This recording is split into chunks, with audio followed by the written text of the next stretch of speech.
Google Chrome has a built-in pop-up and ad blocker to deactivate intrusive or misleading ads. Follow the steps below to activate them on your phone.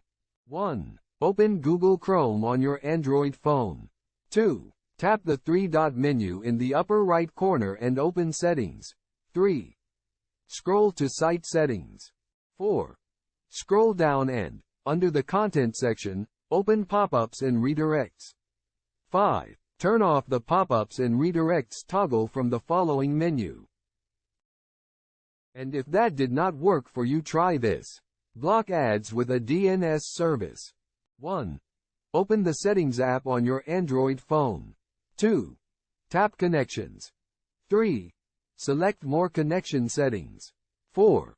Open Private DNS Options. 5. Choose the Private DNS Provider hostname option, then type your preferred DNS service, such as Family. AdGuard-DNS.com. 6. Tap Save to activate AdGuard.